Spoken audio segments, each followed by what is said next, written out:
Hello, and welcome to the final class of this course, the ChartFactor Studio Embedding class. In this class, you will learn how to create custom data applications by embedding ChartFactor's visualization and interactivity components. By the end of this class, you'll have a standalone data application visualizing the London Fire Brigade calls dataset. Let's go to chartfactor.com to access ChartFactor Studio Community Edition. Scroll down and click on the ChartFactor Studio button. You are now in the ChartFactor Studio homepage. Click on the London Fire Brigade dashboard we created in our previous video. We are going to use the code behind each of these widgets to light them up in our custom application. For this class, you will also need the cf-embedded-tutorial repository in GitHub. Its link is https://github.com/actune/cf-embedded-tutorial. This link is provided down below the video and also in this tutorial page within the ChartFactor documentation. Let's clone the GitHub repository. Go to its folder and switch to quote-unquote before branch to follow along with this video. Please refer to GitHub tutorials on how to clone repositories and check out branches if you need help doing that. Now, let's run the application by dragging its index.html file to your browser.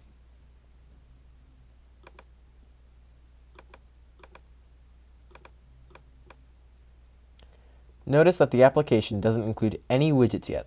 It is just empty containers. Next, let's open the application code.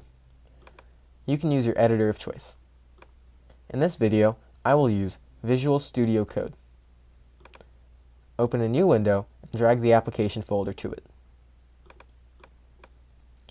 Before starting with any changes, let's examine the structure of our initial application. It is made of an index.html file, an index.js file, style.css, and two folders, one for the ChartFactor Toolkit libraries and one for a couple of images. The ChartFactor Toolkit can easily be downloaded at chartfactor.com using its download menu. Let's take a closer look at the index.html file. The header imports the ChartFactor Toolkit libraries and the style sheet. The body includes div elements that act as containers for the widgets we are going to embed. Notice that these div elements include IDs that we are going to reference later in our widgets. For example, iManager, time slider, and bars vertical. Finally, the index.html page imports the index.js file, which is the file we are going to modify. Next, let's look at the index.js file itself. Its contents are very simple. The first part adds event listeners for the sidebar buttons to open and close the sliders. Nothing related with ChartFactor yet. This code just renders the sliders when users click on their respective buttons like this. Next, we have an empty area where we are going to add the data provider information in our custom metadata.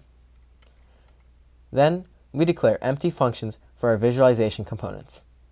We will populate these functions by copy and pasting the code from ChartFactor Studio, and finally, at the bottom, we execute the functions we declared. Now, let's start coding by declaring our data provider and custom metadata. To do that, open the ChartFactor documentation and search for custom metadata structure. You can find all about custom metadata here. For now, let's just copy the sample code and paste it in your code editor.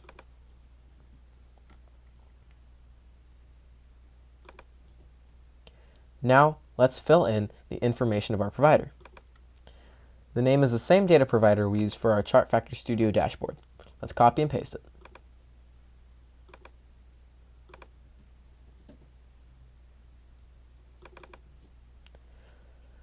The provider type is Elasticsearch. The URL is your local Elasticsearch server. If you are using the default port, then it is 9200.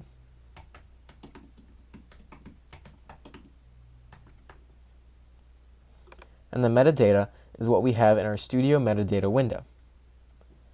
Open the metadata window, copy the first variable declarations and paste them before the provider variable.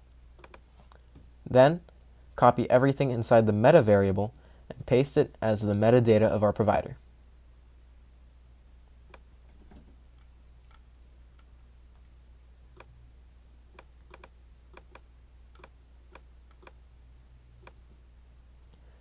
Finally, let's remove the My Chart line as we will add charts inside their respective functions.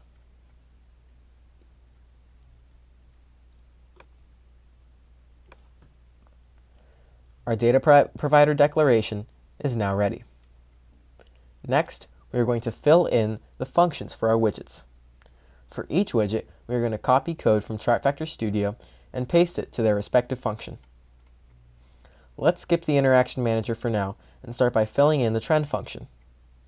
Go to ChartFactor Studio, open the trend widget, copy its code, and paste it on the trend function.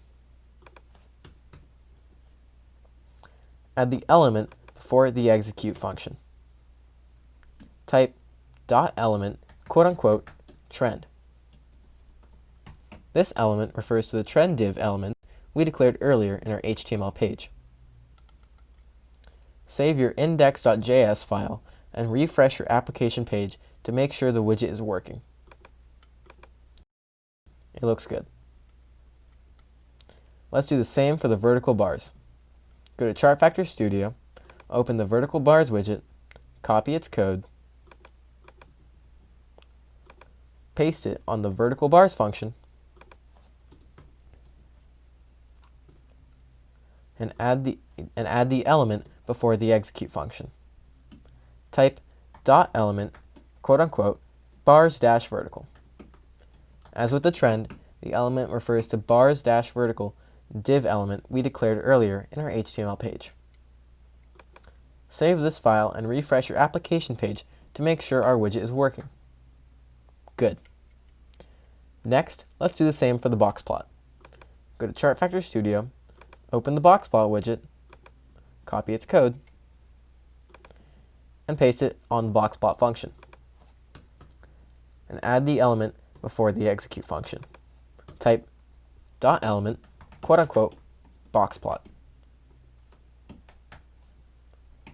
As with the trend, the element refers to the box-plot div element we declared earlier in our HTML page. Save and refresh your application page to make sure our widget is working. It looks good. You can see by now that adding widgets is very simple. Let's keep following the same pattern for the horizontal bars. Go to ChartFactor Studio, open the horizontal bars widget, copy its code, and paste it on the horizontal bars function. Add the element before the execute function. Type dot element quote-unquote bars dash horizontal, which refers to the div element we declared earlier in our HTML page. Save and refresh your application page to make sure our widget is working. Let's keep following the same pattern to add the vector map. Go to ChartFactor Studio, open the vector map widget, copy its code, paste it on the vector map function, and add the element before the execute function. Type dot element quote-unquote vector dash map, which refers to the div element we declared earlier in our HTML page. Save the file and refresh your application page to make sure our widget is working. Our vector map is too zoomed in. We can either enable zoom, which gives users the ability to adjust it, or just declare a different zoom level. Let's change it for now to 0.50. You can experiment later with different settings, such as setting enable zoom to true. Save and refresh your application page to check the widget. It looks better now. Let's continue by adding the time slider. Go to ChartFactor Studio, open the time slider widget, copy its code, paste it on the time slider function, and add the element before the execute function. Type dot element quote-unquote time dash slider, which refers to the div element we declared earlier in our HTML page. Save and refresh your application page to make sure our widget is working. Now it's there. Now, let's add our property category slicer in the same way. Go to ChartFactor Studio, open the slicer widget, copy its code, paste it on the slicer function, and add the element before the execute function.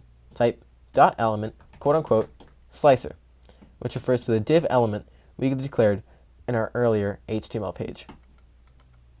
Save the file and refresh your application page to make sure our widget is working. Click on the Property Categories button to open the slider. It looks good. Let's do the same for the raw data table. Go to ChartFactor Studio, open the raw data table widget, copy its code, paste it on the RDT function, and add the element before the execute function. Type dot element, quote unquote, RDT, which refers to the div element we declared earlier in our HTML page. Save the file and refresh your application page to make sure our widget is working. Click on the raw data table to open its slider. It looks great. I can scroll down infinitely through all rows and also horizontally through all the columns. We are almost done. Let's go back to our Interaction Manager function that we skipped earlier. Go to ChartFactor Studio, open the Interaction Manager widget, copy its code, and paste it on the Interaction Manager function.